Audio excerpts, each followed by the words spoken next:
was seriously rich.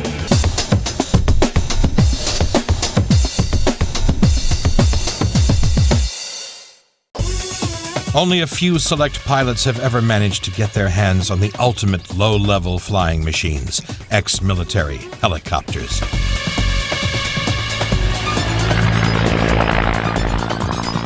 And the rarest of this very rare breed own this, the Cobra attack helicopter.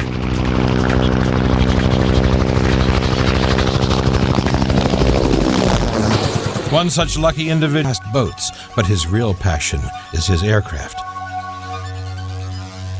He's built up a personal collection of over 20 military planes, which he houses in a specially built facility just outside Olympia, Washington. I love them all. That's what I tell all the aircraft, and I guess that's probably what I tell all the women. So you don't want the aircraft to think they're not loved.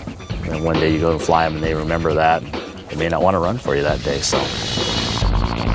He's in love with all his warbirds, but there is one bird that's a bit more special than the rest.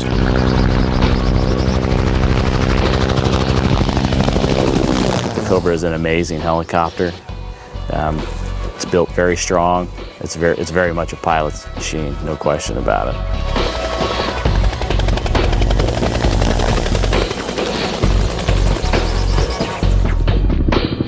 The Cobra was built by Bell Helicopter, and it's been involved in every U.S. military conflict from Vietnam to Iraq.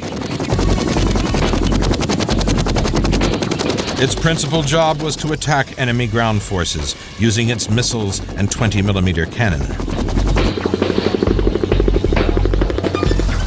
It's a killing machine, there's no question about it. You look on it and that's all it has is guns and rockets on it. However, you'd like to give another answer, that's probably really the only answer that you can give.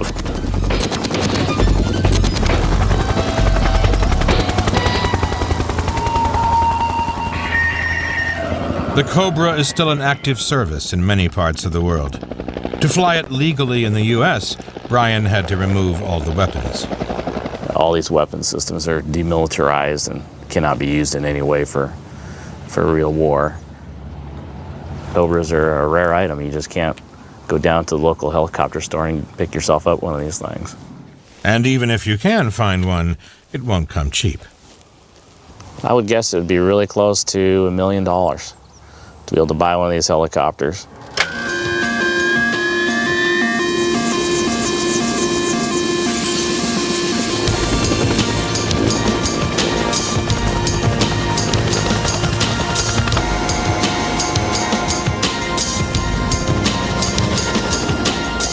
As a licensed chopper pilot, Brian didn't need any special training to fly the Cobra.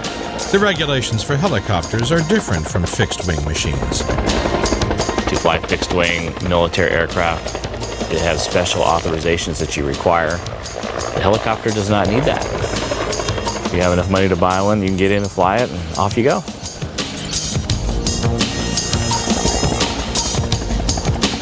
Assuming you know how to fly it, a Cobra isn't like any ordinary helicopter. It's a completely different aircraft. It's quiet, it's fast, air-conditioned seats in it. It's got every option you could think of that you would need. It's all at your fingertips. The Cobra is 45 feet 6 inches long and 13 feet 6 inches high, with 48-foot rotors. That's about the size of 3 Hummers end to end. Brian flies the Cobra over the land next to his museum. Fortunately, there are no neighbors to disturb.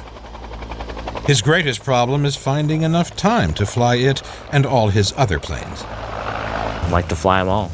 Obviously can't fly them all on the same day, but try to get around to all of them here once every 2-3 weeks. You can't beat them. I mean, it's slim and it performs like a dream. It's got an automatic flight control system on it that actually assists you in flying it. The Cobra has a top speed of 175 miles per hour.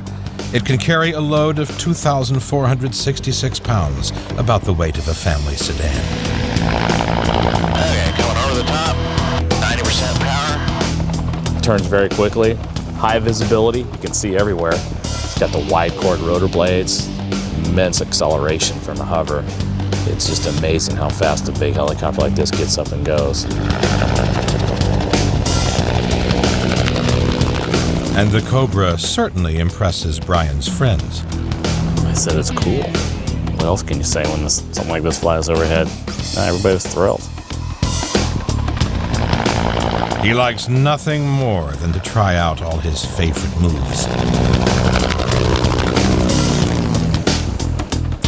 Do tight turns, some vertical maneuvers, some slalom maneuvers through the trees, high-speed turns, maybe chase some camera crews down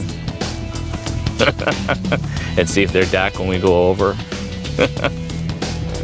We're just out to have some fun. The guts to indulge in a pastime where a single mistake can mean instant death.